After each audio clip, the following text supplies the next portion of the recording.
Hello everyone and welcome back to the Adventures in Collecting YouTube channel, where we take a closer look at the toys we talk about on the show. And today, courtesy of friend and voice of the pod, Voices by Joe, our good friend Joe, we are taking a look at his, I want to get this right, event exclusive color edition of Super Saiyan God, Super Saiyan Son Goku Kaioken. Yes, and he is in this brown box. This was the New York Comic-Con exclusive for this year, 2021. So I feel like I'm robbing him of the joy of doing this. But like, let's slide this guy out of the shipper, and let's take a quick look at the outside of the box before we get it into the light box. And bam! On the outside, wow, this is a sharp box. As you know, with these SH Figuarts figures from Tamashii Nations, our friends over at Bluefin. They do a great job with these event exclusive boxes. The art just completely pops on it. This box is massive. It's actually bigger than the Frieza box or the Nappa box. That's of course because it includes the awesome Kaioken special power-up effects in there.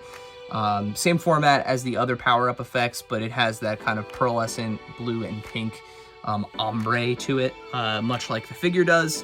That blue and reddish pink color scheme continues throughout the box. Again, just some crazy good art. I love the two-tone art there. Shots of the figure, and then of course through the window there you can see that it's loaded up with those accessories that we're used to seeing with our Goku Figuarts. Looks like we've got 1, 2, 3, 4 faceplates like usual, and it looks like the same array of hands. The fists, the splayed out, the like tiger claws, and I don't know if there's an instant transmission one in there. We'll have to see once we open it. But with that, let's take this guy into the light box and take a closer look at the Super Saiyan God, Super Saiyan Son Goku Kaioken event exclusive color edition from Tamashii Nations.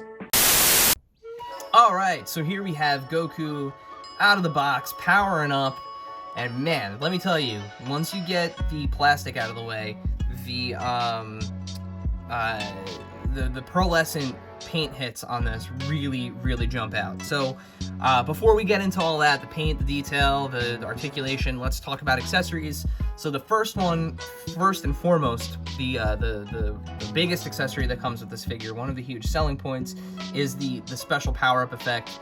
As we mentioned at the top, this is the Kaioken or Kaioken version of Goku. So when it's combined with that Super Saiyan Blue or Super Saiyan God Super Saiyan version, you get this really cool aquamarine, blue, pink, red kind of ombre going on, and that's captured really well in the power-up effects especially.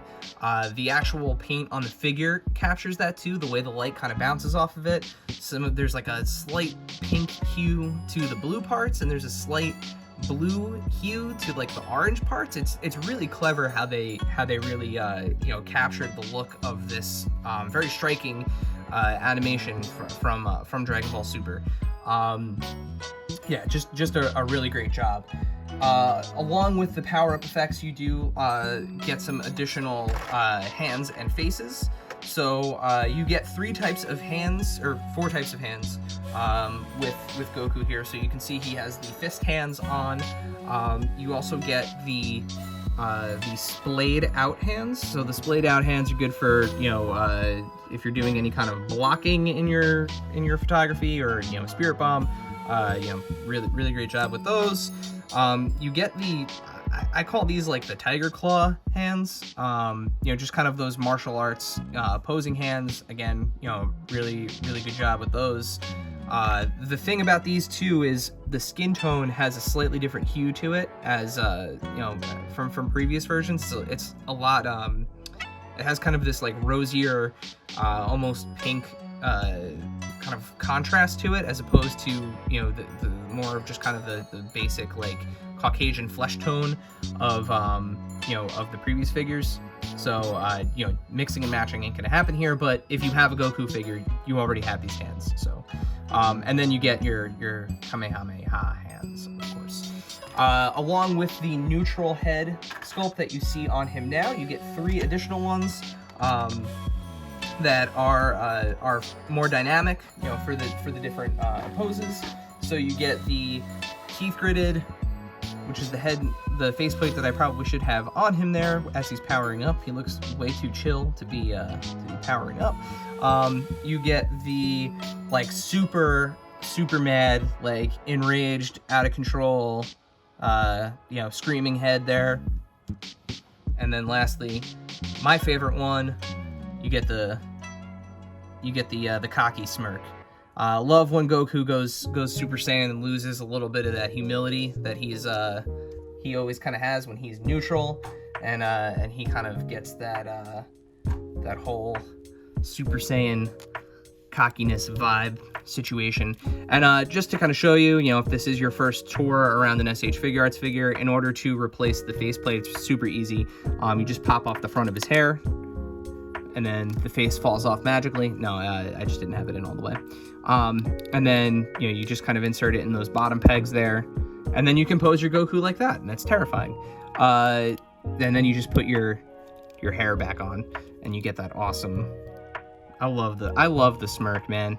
I guess it goes to show my favorite Saiyan is Vegeta, so anytime you got a Saiyan doing the smirk, that's where it's at. So while we have the figure in hand here, let's take a quick look at the paint and detail. These premium SH Figuarts figures, unlike the kind of entry level, the ones that you're finding now at Walmart and Target, sometimes, I don't want to say they have sloppy paint because it's far from the truth, but sometimes the paint isn't as tight as it is on these premium Bandai or event special figures. The paint it's immaculate. I mean, there's not a single miss, blemish anywhere, down to like the small fine details underneath his eyes, the little kind of sculpted in battle damage marks on his arms, the little rips and tears, and just this figure detail wise is out of control. Again, the paint is just gorgeous. The slightly translucent hair, the little pieces of it that are opaque really kind of make the color pop. You get these like little darker sections here. Again, that the way that the light bounces off of it, there is a kind of a, I guess you could say, like a pearlescent gloss to the entire figure that really bounces light really in a clever way. But again, he's permanently battle damaged here, so we've got knees exposed. I would say if I'm gonna pick nits anywhere, I'm not quite sure how this part of his pants are staying on his leg, considering they've ripped all the way through to the knee. Maybe a paint hit of orange back there to make them still connected, but it's a toy. So let's get into the articulation. So again, standard articulation for an SH Figuarts figure. Goku's big bulky hair will kind of get in the way in some spots, but you do have full rotation of his head. You do have a little bit of that neck articulation, so you can kind of get those subtle looks that he has in anime, where he's kind of looking down and he has that ever so slight tilt, looking through his bangs. You can absolutely do that there. You do have the standard joints where in the shoulders, where the shoulder cloth will move out of the way, and into the bicep swivel, double jointed elbow, and then your normal hand articulation, which is really just kind of a ball and peg. You do have upper diaphragm, which is going to get you kind of subtle twists, so kind of a leaning back, not much in the way of forward. Again, that comes down to the sculpt there getting in the way. You do have the lower bicep, or the lower abdomen swivel. Really no sort of crunch on this figure at all. There is no ab crunch there. Again, boiling down to the sculpt, if you want Goku to bend forward, you're gonna have to do it at the legs. He will not bend at the waist.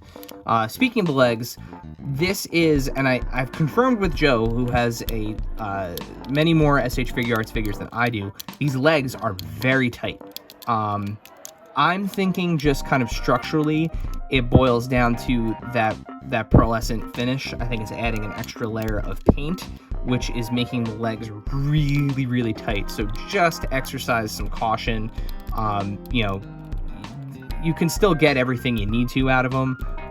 It's just, you know, if you move them too far, we found a couple times that the legs will just pop off, and then they pop back on with no problem. So it's not by any means, I mean, it's not like you're gonna return it at this point, but it's by no means a deal breaker. He still has a great center of balance, so you know you can very easily get him up into a kicking position. It's not an issue there. But in terms of the actual leg movement, he can kick out about that far. He can kick all the way back in a very, very inhuman way. You have your double jointed knee. Again, you know, the bulkiness of his pants, be damned, he still gets past that 90-degree mark, which is awesome. I love what they did here with the other knee, the non-exposed knee. The way that they kind of hide the articulation within the folds is really smart. And then, you know, his feet, you get the typical little bit of pivot, and then your normal swivel and your toe articulation. So all in all, you know, this is a very specialized Goku, you know, from a very specific part of the lore, and one that has yet to be really kind of tackled. So let's take a quick look of what Goku looks like next to some comparable figures. All right, so as you can see, as I was mentioning before, you can see the real difference in the skin tone there between I'm just gonna say Goku Blue because I don't want to have to keep saying it over and over again. You can see that the Super Saiyan Blue Goku has, you know, a much paler skin tone in comparison to the Kaioken version. But you know, overall, they're the same height. A lot of the same sculpting work is going on there. The same faceplate, the same hair sculpt, just kind of a different paint job. And then, you know, most importantly, how does he stack up against somebody that he actually fights in the source material? So here he is next to SH Figuarts Jiren. Thanks again to Joe for letting me borrow him for the review, so that way you guys can see how he kind of stacks up against the competition. So all in all, a solid release of Goku here, and another one for the shelf. Let's flip this around and let's wrap this guy up. So there you have it, folks. There is there was your walkthrough on the new Goku. So oops, all Gokus. Your collection can continue to feature the Earth's greatest hero here. You know, they did a fantastic job, as you saw, with the paint hits and everything. Yeah, the joints are a little tight, but you can still get him into a ton of awesome poses, and this is a wholly new look for Goku in your collection. You know, and unlike the source material, he can stay in this form forever. It won't tire him out too bad. I would love to say hit the link in the description below to get yours, but unfortunately, if you were not at New York Comic-Con or near your computer during one, you missed your chance. And thankfully, Voice of the Pod, Voices by Joe on Instagram, for all of your voiceover needs, by the way, was able to score one in person at New York Comic-Con, and graciously allowed us to get our mitts all over it for this review. However, if you do want to pick up a Goku of your own, you can hit the link in the description below, which will take you to our SH Figuarts Tamashii Nation's Amazon list. Currently, you can get, as of the recording of this video, you can get full power Super Saiyan Goku, and a bunch of other cool SH Figuarts figures from Dragon Ball Z. So, big shouts again to our friend Joe for letting us take a look at him. As always, make sure you hit that subscribe button down there, so that way you don't miss videos like this where we take deeper dives into the toys that we love. While you're down there, leave a comment. Let us know what your favorite version of Goku is, and make sure you spell it out the full way. Want the whole thing. And if Goku's not your thing, just let us know what your favorite SH Figuarts figure is. And also while you're down there, hit that bell icon so that way you get notifications when we post new videos. While you're liking, subscribing, and commenting on things, make sure you follow us here at AIC_podcast on Instagram and Twitter, where we're constantly posting toy news, toy photography, availability, anything and everything that we think will help you guys out finding the things that you need. And then, of course, the podcast. So Adventures in Collecting, you can find our podcast wherever you find podcasts. Simply search for Adventures in Collecting, or hit the link in the description below, which will take you to our website, and you can find links to all the things that I just mentioned. Stick around after the fade for some additional photos here of Goku, and maybe we'll do a little fight against Jiren. And as always, until next time.